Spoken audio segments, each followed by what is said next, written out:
नमस्कार दोस्तों आइए एक बार फिर से आप सभी लोगों का हमारे YouTube चैनल पर हार्दिक स्वागत है। दोस्तों सीधी बात नो बकवास सीधे वीडियो में हम आपको लेकर चलेंगे मुद्दों की ओर। साथियों, बीएसपी सुप्रीमो मायावती जी ने लोकसभा चुनाव में थोड़ी सक्रियता क्या दिखाई। इस देश के अंदर 56 इंच वाली सरकार पूरी तरीके से धराशायी हो गई। आपको बताता चलूं, और ये वास्तविकता भी है कि भारतीय जनता पार्टी इस देश के अंदर चाह रही थी कि बीएसपी सुप्रीमो मायावती जी इस चुनाव में मजबूती के साथ सामने ना आए। लेकिन दोस्तों, कोई भी दल हो, सभी की ये इच्छा रहती है कि वो अच्छे से चुनाव लड़ें और चुनाव में जीत हासिल करें। शायद इसी उम्मीद से बीएसपी सुप्रीमो मायावती जी भी 2024 के लोकसभा चुनाव में उतरी, और जब उतरी तो उन्होंने चुनाव का पूरा माहौल बदल कर रख दिया। साथियों, आपको बताता चलूं, जिस तरीके से बसपा के नेशनल कोऑर्डिनेटर आकाश आनंद जनसभाएं कर इस देश की सरकार और नाकाम विपक्ष पर निशाना साध रहे हैं, उससे इस देश की सरकार पूरी तरीके से बौखलाई है। और जिस तरीके से आकाश आनंद बेबाकी से समाज के मुद्दों को उठा रहे हैं, आपको बताता चलूं, इस देश का जो उपेक्षित वर्ग है वो कहीं ना कहीं बसपा से फिर जुड़ने लगा है। आपको बताता चलूं, जितने मजबूती के साथ बसपा लोकसभा का चुनाव लड़ेगी, उतना ही ज्यादा 56 इंच की जो सरकार है उसकी मुसीबतें बढ़ेंगी। साथियों, आपको बताता चलूं, बसपा की सक्रियता को देख इस देश का जो तानाशाही वर्ग है, जो सामंतवादी वर्ग है, जो इस देश पर एक मुश्त अपनी हुकूमत बरकरार रखना चाहते हैं, उनकी नसें बैठ गई। आपको बताता चलूं, वो बीएसपी को कमजोर करने के लिए फिर से इस देश के अंदर तमाम तरीके के षड्यंत्र रचने लगे। आपको बताता चलूं, लोकसभा के मद्देनजर जिस तरीके से मुस्लिम समाज से बहुजन समाज पार्टी ने उम्मीदवार दिया, वो भी तगड़े उम्मीदवार, उससे इंडिया गठबंधन को तो झटके लगे ही, साथ ही साथ देश के अंदर दलित मुस्लिम गठजोड़ भी काम करने लगा, जो इस देश के पाखंडियों को गंवारा ना गुजरा। आपको बताता चलूं, जो भारतीय जनता पार्टी अभी 2-3 महीने पहले फ्रंट पर दिख रही थी, अब वो बैकफुट पर जाती हुई नजर आ रही है। साथियों, भाजपा का बना बनाया खेल भारतीय जनता पार्टी के 3-4 मुस्तंडों ने बिगाड़ दिया, और उनमें पहला जो नाम आता है वो कर्नाटक के सांसद आनंद हेगड़े का, जिन्होंने कहा कि संविधान को बदलने के लिए लोकसभा में हमें 2/3 बहुमत चाहिए, मतलब 400 सीटें। आपको बताता चलूं, उसके बाद फैजाबाद के सांसद लल्लू सिंह का एक बयान जारी हुआ। इस बयान में वो सीधे सीधे बोल रहे हैं कि इस बार की जीत का मुख्य लक्ष्य इस देश के संविधान को बदलना होगा। साथियों, उसके बाद जो रही बची कसर थी वो फिल्म अभिनेता अरुण गोविल ने पूरी कर दी। आपको बताता चलूं, ये वही अरुण गोविल है जिसने रामानंद सागर की रामायण में राम का किरदार निभाया। साथियों, उससे जब पूछा गया संविधान के बारे में, तो उसने कहा कि जरूरत पड़ने पर परिस्थितियों के अनुसार हम इस देश के संविधान में बदलाव करेंगे।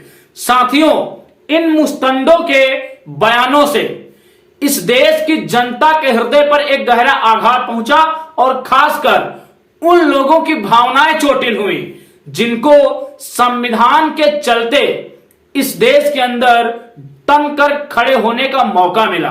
आपको बताना चलूं, 2022 के विधानसभा चुनाव में बसपा के कमजोर होने की वजह से कुछ सीटों पर दलितों का वोट बीजेपी को गया, और बीजेपी को एक गलत फहमी हो गई कि इस देश का दलित अब उनके साथ आंख बंद करके खड़ा है और उन्होंने अपनी इच्छा को 2024 लोकसभा में उजागर कर दिया।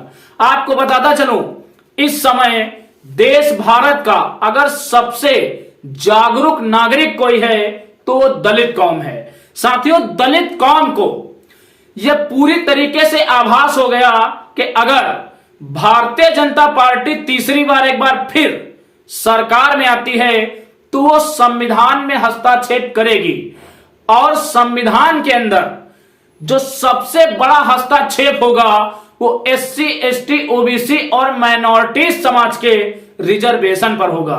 साथियों, आपको बताता चलूं, रिजर्वेशन इस देश के सामंतवादियों की आंखों में उसी तरीके से खटकता है जैसे पैर में चुभा हुआ कांटा खटकता है। साथियों, ये लोग संविधान की तरफ आंख उठा कर देखें, आप इनको देखने लायक ही मत छोड़िए। अगर ये लोग सरकार में आ गए तो इस देश में संविधान के ऊपर आंच आना एकदम स्वाभाविक है।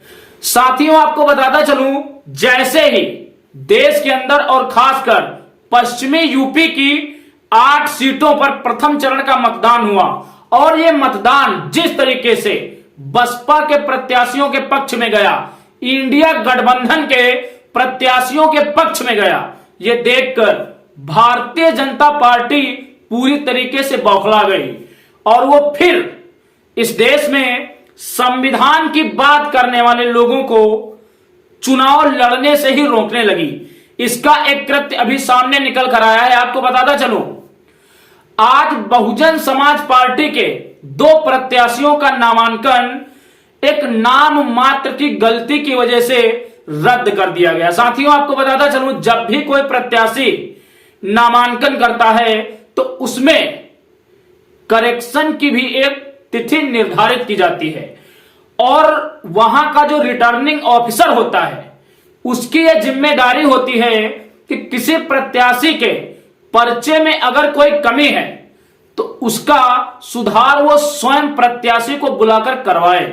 लेकिन रिटर्निंग ऑफिसर ने ऐसा कुछ भी नहीं किया और बसपा के 2 प्रत्याशियों का आंवला लोकसभा और बरेली नामांकन रद्द कर दिया।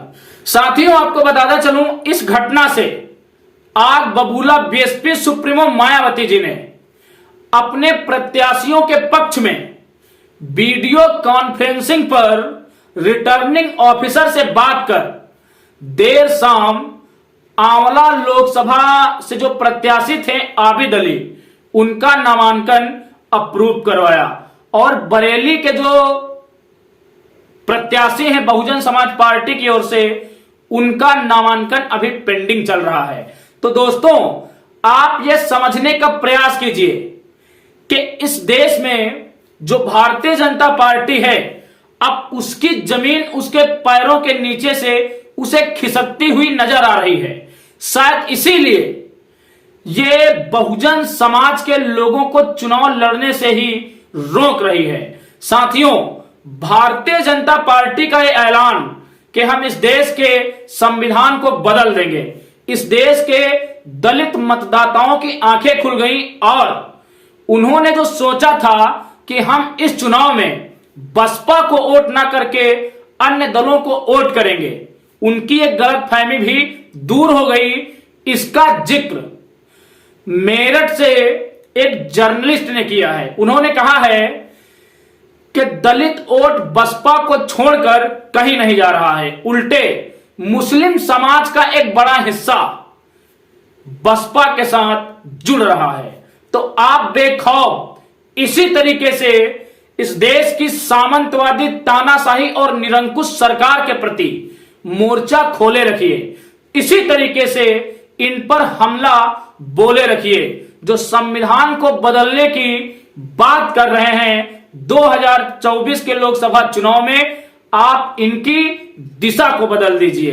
बाकी इस वीडियो में इतना ही। विचार आपको कैसे लगे कमेंट सेशन में जरूर बताना और वीडियो अगर आपको पसंद आया है तो वीडियो को शेयर करना, हम मिलेंगे एक अगले वीडियो में एक अगले मुद्दे के साथ। तब तक के लिए आप सभी को मेरा सादर जय भीम, जय भारत, जय संविधान।